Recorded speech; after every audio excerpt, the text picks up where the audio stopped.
है 2 रुपये 46 पैसे। और बिहार सरकार हम लोग कितने पर खरीदते हैं? हम लोग खरीदते हैं 4 रुपये 26 पैसे पर। इसको अगर आप ग्रॉस उसमें देखें जितना हम लोग खरीदते हैं तो कितने का। फॉर एग्जाम्पल गोवा की बिजली दर 1 रुपये 50 पैसे से 4 रुपये 25 पैसे तक है। धन्यवाद। आज की ये प्रेस वार्ता राजनीतिक मुद्दों से हटकर जनहित से जुड़े एक बहुत ही महत्वपूर्ण विषय को लेकर ये प्रेस वार्ता रखी गई है। और इस प्रेस वार्ता के माध्यम से मैं तमाम पत्रकार साथियों का साथ चाहूँगा, क्योंकि एक ऐसा विषय है जो हर व्यक्ति को प्रभावित करेगा। आपको प्रभावित करेगा, बिहार आम बिहारियों को प्रभावित करेगा, बिहार में ना के बराबर चल रहे उद्योगों को प्रभावित करेगा, और जो फ्यूचर इन्वेस्टमेंट्स बिहार में सोच रहे हैं उनको भी ये प्रभावित करेगा। आज तक जो सरकार की जिम्मेदारी होनी चाहिए थी कि आप अपने डिपार्टमेंट्स की रिपोर्ट कार्ड आप जारी करें, अभी तक हम लोगों ने नहीं देखा कि मुख्यमंत्री नीतीश कुमार जी या इनकी सरकार ने कभी भी अपने डिपार्टमेंट से जुड़े हुए किसी भी विषय की रिपोर्ट कार्ड इन्होंने जारी की हो।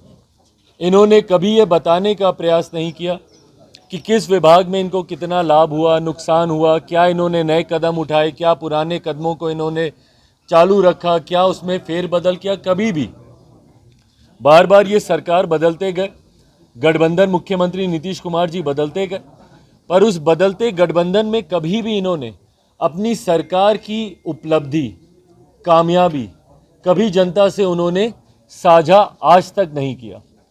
और ये शिकायत लोक जनशक्ति पार्टी रामविलास की हमेशा से रही है कि भाई क्या कारण है कि मुख्यमंत्री अपनी उपलब्धियां बताते क्यों नहीं। पिछले 2020 के चुनाव में हर मंच से उनसे मैंने सिर्फ एक ही सवाल किया था कि मुख्यमंत्री नीतीश कुमार जी आज लगभग 2 दशक होने को आए इनको प्रदेश का मुख्यमंत्री बने हुए, इन 2 दशक में ज़्यादा नहीं तो सिर्फ 5 अपनी उपलब्धियां मुख्यमंत्री बता दें।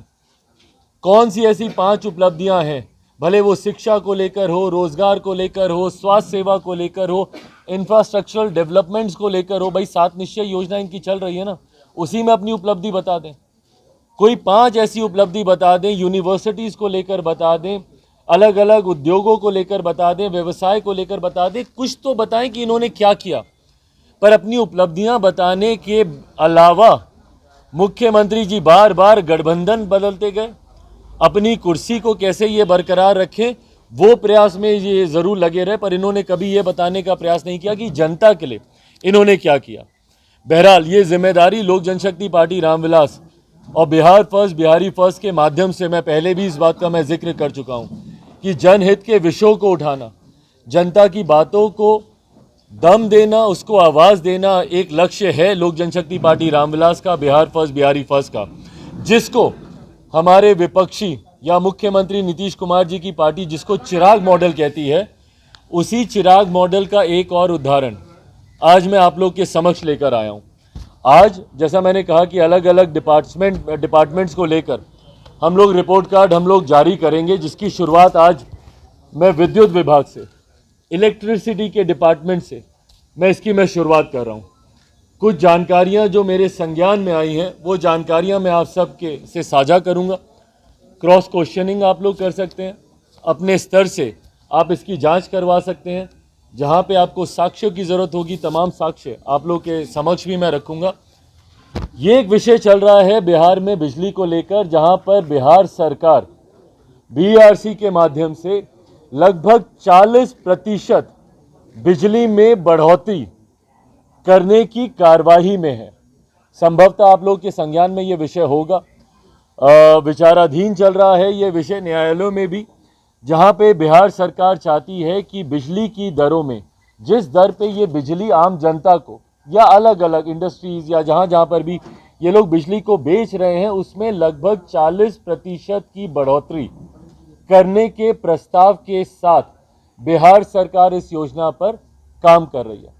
अब आप सोचिए, जब ये 40% की जब बढ़ोतरी होगी, राजस्व में कितना लाभ होगा मुझे नहीं पता बिहार सरकार के, क्योंकि वो हर राजस्व भ्रष्टाचार की देन बिहार में चढ़ जाता है। राजस्व में कितनी बढ़ोतरी होगी, बिहार सरकार को उससे कितना लाभ होगा, नहीं लाभ होगा, मुझे नहीं पता, पर मुझे इतना पता है कि इससे एक आम बिहारी जरूर आने वाले दिनों में प्रताड़ित होगा। अगर हम लोग उदाहरण के तौर पर अगर हम लोग ले, मान लीजिए किसी एक सामान्य परिवार में बिजली की खपत 152 यूनिट होती है प्रति माह, 152 यूनिट अगर कोई एक परिवार अगर यूज करता है प्रति माह, तो उसका बिल आज की तारीख में जो मौजूदा दरें हैं 1071 रुपये उसका बिल आएगा। पर जब ये दर बढ़ जाएगी 40% की, जब इसमें बढ़ोतरी हो जाएगी, तो यही बिल बढ़कर 1654 रुपये हो जाएगा। तो सोचिए कहाँ लगभग 1000 और कहाँ वो 1600 रुपये हो जाएगा। ये आम बिहारियों पे आने वाले दिनों में जो बोझ पड़ेगा, मैं उसका जिक्र कर रहा हूँ। और ये समस्या सिर्फ एक आम बिहारी की ही नहीं होगी, जिन्होंने छोटे मोटे उद्योग यहाँ पर लगा रखे हैं उनके व्यवसाय को कितना इससे घाटा होगा, उनकी भी समस्याएं बढ़ेंगी। और जो नए निवेशक हैं भाई, जो पहले ही नहीं आ रहे हैं बिहार में, क्योंकि बिहार में पहले ही राज्य सरकार ना आपको ईज ऑफ बिजनेस देती है, ना सिंगल विंडो क्लियरेंसेज यहाँ पे दिया जाता है, ना निवेशकों को एक्साइट करने के लिए, उनको इनवाइट करने के लिए किसी तरीके की रियायतें दी जाती हैं। मुझे नहीं पता मेरे मुख्यमंत्री ने आखिरी बार कब इन्वेस्टर समिट किया था। हर राज्य करता है भैया, निवेशकों को आप बुलाते हैं, आप इन्वेस्टर समिट यहाँ पर करते हैं, आप उनको सुविधाएं देते हैं ताकि वो आपके प्रदेश में आए, आपके प्रदेश में आकर वो इन्वेस्ट करें। हर राज्य करता है। उत्तर प्रदेश में हम लोगों ने देखा वाइब्रेंट गुजरात, मुख्य हमारे आज के प्रधानमंत्री आदरणीय नरेंद्र मोदी जी करते रहे, पर हमारे मुख्यमंत्री ने कभी ये करना ज़रूरी नहीं समझा। तो निवेशक तो वैसे ही नहीं आ रहे, पर इन बढ़ी हुई दरों के बाद निवेशक कितने एक्साइटेड होंगे हमारे प्रदेश में आकर निवेश करने के लिए, इसका अंदाज़ा लगाना हम में से किसी के लिए मुश्किल नहीं है। तो जहाँ पर एक तरफ 40% की ये लोग बढ़ोतरी करने की बात कर रहे हैं, वहीं पर बिहार सरकार जो बिजली खरीदती है, जो बिजली बिहार सरकार लेती है, ये एक बहुत बड़े ताज्जुब और आश्चर्य की बात है कि बाकी के जितने राज्य हैं जहाँ पर उनकी मैक्सिमम लिमिट जाकर समाप्त होती है, वो उस लिमिट से हम लोग खरीदना शुरू करते हैं। जहाँ पर दूसरे राज्य जो वो ब्रैकेट उन्होंने दिया है कि इतने से इतने के बीच में खरीदते हैं, जो मैक्सिमम है उसका, जहाँ पर वो राज्य खरीदना समाप्त करते हैं, वो दर हम लोग के यहाँ शुरू होती है। मैं उदाहरण के तौर पर ये मैं साझा करूँगा आपके साथ। उदाहरण के तौर पर मैं ये आंकड़े आप लोगों के समक्ष रखता हूँ। जैसे उड़ीसा में जिस दर पर राज्य सरकार खरीदती है वो है 2 रुपये 46 पैसे, और बिहार सरकार हम लोग कितने पर खरीदते हैं? हम लोग खरीदते हैं 4 रुपये 26 पैसे पर।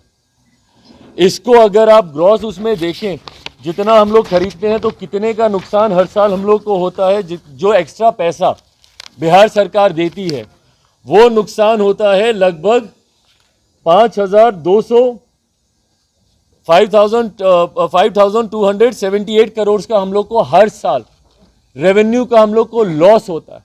ये एक्स्ट्रा पैसा बिजली को खरीदने के लिए हम लोग देते हैं, जो यकीनन हम लोग जन कल्याण योजनाओं के लिए हम लोग इस्तेमाल कर सकते हैं। क्यों राज्य सरकार इस बढ़ी हुई दरों पर बिजली खरीदती है? और इसी के परिणाम स्वरूप जो बिजली ये लोग बेचते हैं, और जिसकी वजह से अभी 40% की ये लोग बढ़ोतरी करना चाह रहे हैं, जो बिजली ये लोग बेचते हैं वो भी दूसरे राज्यों के बनिस्बत बहुत ज़्यादा है। जो हायर लिमिट है दूसरे राज्यों की, उस लिमिट पे जहाँ दूसरे राज्यों की लिमिट खत्म होती है, उस राज्यों पे हम लोग खरीदना शुरू करते हैं। या बाकी राज्यों की तुलना में आप देख लीजिए, ये तमाम चीज़ें मैं आप लोगों के साथ में साझा करूँगा। जितने बाकी के राज्य हैं, फॉर एग्जाम्पल गोवा की बिजली दर 1 रुपये 50 पैसे से 4 रुपये 25 पैसे तक है। हम लोग 6 रुपये 05 पैसे से हम लोग शुरुआत करते हैं, और गोवा 4 रुपये 25 पैसे पर अपर लिमिट उसकी खत्म हो जाती है। सिक्किम की अपर लिमिट 4 रुपये पे खत्म हो जाती है, 1 रुपये से 4 रुपये। यहाँ पे 6 रुपये से 7 रुपये 70 पैसे है बिहार की। तमिलनाडु की 1 रुपये 50 पैसे से 6 रुपये 60 पैसे है। हिमाचल की 1 रुपये से लेकर 4 रुपये 85 पैसे है। उत्तरांचल की 2 रुपये 80 पैसे से 5 रुपये 55 पैसे है। 3 रुपये से लेकर 6 रुपये 20 पैसे है उड़ीसा की। इसी तरीके से दिल्ली है, उत्तर प्रदेश बगल का राज्य भैया उत्तर प्रदेश, 3 रुपये 35 पैसे से 6 रुपये। और हम लोग शुरुआत ही कर रहे हैं 6 रुपये 05 पैसे से लेकर 7 रुपये 70 पैसे तक। क्यों भैया? बिहार वैसे ही गरीब राज्यों की श्रेणी में गिना जाता है। मुख्यमंत्री जी की कोई योजना ऐसी नहीं रही जो बिहार को विकसित राज्यों की श्रेणी में लेकर जाए। नीति आयोग की रिपोर्ट हर साल बिहार को फिसड्डी राज्य घोषित करती है। हर साल विकास के अलग अलग मापदंड पे बिहार सबसे पिछड़े राज्यों में गिना जाता है। और उसके बाद आप बिहार में आप ये कर रहे हैं भाई, अगर आपको राजस्व बढ़ाना है मुख्यमंत्री जी, कई तरीके हैं बिहार में राजस्व बढ़ाने के। अगर आप सही मायनों में अगर आप ध्यान देंगे तो बिहार में अनंत संभावनाएं हैं राजस्व बढ़ाने की। बिहार फर्स्ट, बिहारी फर्स्ट के माध्यम से कई ऐसी योजनाओं का हम लोगों ने जिक्र किया। रिलीजियस टूरिज्म आप बढ़ाइए बिहार में, टूरिज्म बढ़ाइए सबसे पहले तो बिहार में, लोग आए बिहार में, सैलानी आए बिहार में, उद्यमी आए बिहार में, निवेशक आए बिहार में, आकर निवेश करें। भाई अयोध्या में इतने बड़े भव्य राम मंदिर का निर्माण हो सकता है तो माता सीता की जन्मस्थली रही है, क्यों नहीं आप बिहार में सीतामढ़ी को आप उस तरीके से विकसित करते हैं। हर वो व्यक्ति जो अयोध्या जाए वो आए माता सीता का दर्शन करने। 6 लेन का कॉरिडोर बनाइए। लछवाड़ है, भगवान महावीर की जन्मस्थली, वैशाली है, गुरु गोविंद सिंह जी की पटना सिटी है, क्यों नहीं इन तमाम क्षेत्रों को विकसित किया जाता है। बोध गया को क्यों नहीं आप इंटरनेशनल टूरिज्म स्पॉट बनाते हैं, अंतर्राष्ट्रीय सैलानी वहां पर आते हैं, क्यों नहीं उसको वर्ल्ड क्लास की सिटी यहां पर बनाया जाता है। ये तरीके होते हैं राजस्व बढ़ाने के। क्यों नहीं कारखाने लगाए जाते, यूनिट्स बनाए जाते, फूड प्रोसेसिंग को लेकर क्यों नहीं यहाँ पे बढ़ावा दिया जाता। हाजीपुर में केला बनता है भाई, उस केले की जब प्रोसेसिंग हो जाती है, उसके जब चिप्स बनते हैं, डाउन साउथ जाके केरला जाके वही चिप्स के पैकेट इतने महंगे हो जाते हैं। आम है यहाँ पर भैया, उसकी प्रोसेसिंग यहाँ पे क्यों नहीं होती। मखाना जो कि राष्ट्रीय नहीं अब तो अंतर्राष्ट्रीय स्तर पर मखाने की एक अलग पहचान बनी है, क्यों नहीं उसकी प्रोसेसिंग होती है। तमाम तरीके राजस्व बढ़ाने के, पर एक आम जनता के ऊपर, बिहारियों के ऊपर बिजली का बोझ डालकर, और उसके बाद ये बोझ भी स्मार्ट मीटर्स इन लोगों ने लगा लिया आज की तारीख में। और आप सब ने भी कभी ना कभी भुगता होगा भैया, हल्की सी चूक हुई बिजली के बिल भरने में, यूनिट कंजप्शन को लेकर कुछ भी हुआ, तुरंत सबसे पहले आप लोगों के घरों की बिजली काट दी जाती है।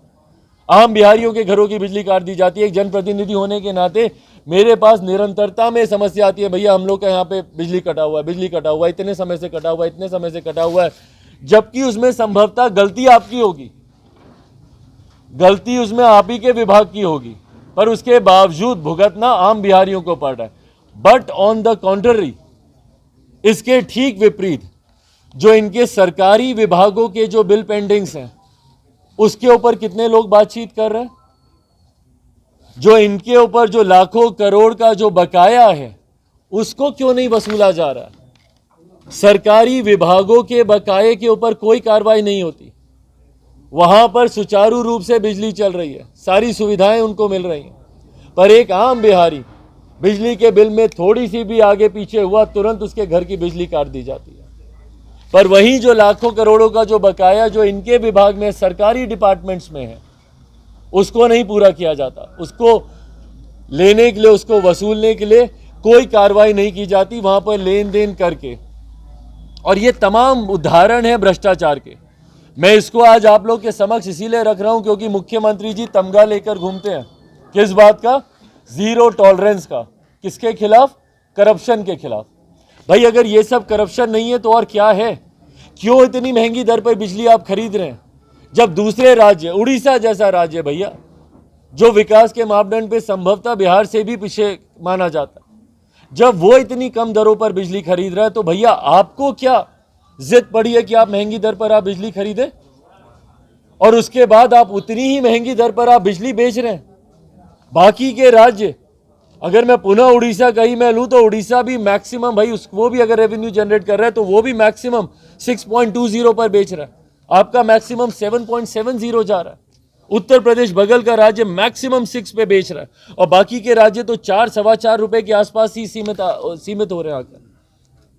और यहां पे जहां पे बाकी राज्यों की दरें समाप्त होती है वहां पर आपकी दर की शुरुआत हो रही है। ये कहां जा रहा है भैया पैसा? किसके चुनावी प्रचार में जा रहा है? किसके कैंपेन पॉलिसीज में जा रहा है? किस राजनीतिक दल या किस राजनेता की जेब में जा रहा है? जवाब देना मुख्यमंत्री नीतीश कुमार जी। जीरो करप्शन की पॉलिसी आपकी, जीरो टॉलरेंस की पॉलिसी है आपकी करप्शन को लेकर। उसके बाद ये अगर सारे तथ्य, और आज सरकार लड़ाई लड़ रही है कोर्ट में बिजली के बिल को बढ़ाने को लेकर। सरकार के पास इतनी फुर्सत है सरकार के पास इतना समय है कि भाई वो न्यायालय जाए, इसको लेकर लड़ाई लड़े। रोज अलग अलग जिलों में इसकी सुनवाई हो रही है, उसके लिए सरकार के पास पूरा समय है। बट उसमें कटौती कैसे की जा सकती है, उसके ऊपर सरकार का कोई ध्यान नहीं है। कि कम दरों में हम कैसे बिजली खरीदें, उसके ऊपर सरकार का कोई ध्यान नहीं जा रहा। पर ये लड़ाई लड़ने के लिए सरकार के पास पूरा समय है, पूरी फुर्सत है कि भैया बिहारियों के ऊपर कैसे हम बिजली का बोझ डालें। और इस पे मैं आप सबसे आग्रह करूंगा, इसके पूर्व भी हम लोगों ने इस विषय को फ्लैग ऑफ करने के लिए कुछ दिन पहले, तारीख याद है आप लोगों को, किस दिन को किए थे? 16-17 को किए थे ना, 18 तारीख को पूरे बिहार में हम लोगों ने, हमारे जिला अध्यक्षों ने, लोक जनशक्ति भर में इस विषय को फ्लैग ऑफ करने के लिए ये प्रेस वार्ता की गई थी। उस दिन भी इन तमाम बातों को साझा किया गया था। आज साक्ष्यों के साथ कहाँ पे इन्होंने क्या सबमिट किया है, तमाम रिपोर्ट्स, तमाम जानकारियों के साथ, ये सब अभी मैं थोड़ी देर में आपके साथ मैं शेयर करूँगा। ये तमाम जानकारी आप सबके साथ साझा की जाएगी। आज पुनः इस विषय को मैं मजबूती से उठा रहा हूँ, क्योंकि अगर आज ना आप लोग बिजली का बिल भर रहे हैं, 50% उसमें इजाफा हो जाएगा। आज अगर आप लोग 2000 का बिल दे रहे हैं तो वो दिन दूर नहीं कि महीना, 1.5 महीना, 2 महीना के भीतर ही वो 2000-3000 का आपका बिल हो जाएगा। 5000 का बिल दे रहे हैं तो 7500 का बिल हो जाएगा। 1000 रुपया दे रहे हैं तो 1500 का बिल हो जाएगा। 50% की बढ़ोतरी आने वाले दिनों में हो जाएगी। राज्य सरकार इस तत्परता के साथ लगी हुई है। तो मैं आप सबके माध्यम से मैं आग्रह करूंगा कि ये एक इम्पॉर्टेंट इशू है जिसको आप सबके माध्यम से जनता के बीच जाने की जरूरत है। मैं चाहता हूं कि इसको लेकर एक अवेयरनेस हो। मैं तो खामोश नहीं बैठने वाला हूं। आज मैंने इसको फ्लैग ऑफ किया। आने वाले दिनों में जो जो और तथ्य जानकारी मेरे समक्ष आती रहेगी वो भी मैं आप लोग के साथ में साझा करता रहूंगा। और जैसा मैंने कहा कि एक रिपोर्ट कार्ड लोक जनशक्ति पार्टी तैयार करेगी। संजीव श्रीवास्तव जी, तो बिहार विद्युत विनियामक आयोग में बिहार सरकार की दोनों कंपनियों ने अपना पेटिशन डाला है 40% इंक्रीज करने के लिए। उस पेटिशन में उन्होंने जो जो पॉइंट नहीं बताया है, पार्टी के तरफ से हम लोग वही पॉइंट हाईलाइट कर रहे हैं। जैसे पेटिशन में कहीं पे भी आपको एक्सेस जो एवरेज प्रोक्योरमेंट प्राइस ज़्यादा है नहीं लिखा है। सर ने डील किया, मैं आप बताता हूँ। उन्होंने जो नहीं बताया वो है ट्रांसमिशन लॉस। अंतर्राष्ट्रीय स्तर पर ट्रांसमिशन लॉस 8% का होता है। बिहार विद्युत विनियामक आयोग ने 15% का ट्रांसमिशन लॉस अलाउ किया है और कई बार ये लोग 36% तक का ट्रांसमिशन लॉस क्लेम करते हैं। अगर देखा जाए तो माननीय मुख्यमंत्री जी का ये क्लेम है कि सारा बिजली का काम उनके सरकार बनने के बाद हुआ है, मतलब सारे ट्रांसमिशन इंफ्रास्ट्रक्चर नया है। इतने नए इंफ्रास्ट्रक्चर में इंटरनेशनल स्टैंडर्ड से 4 गुना ट्रांसमिशन लॉस होना कहीं ना कहीं कुछ इशारा करता है। और ये विधानसभा में बोली गई बात है। ये आंकड़े जिसका जिक्र संजीव जी कर रहे हैं वो विधानसभा के पटल पर रखे गए आंकड़े हैं। दूसरा होता है AT&C।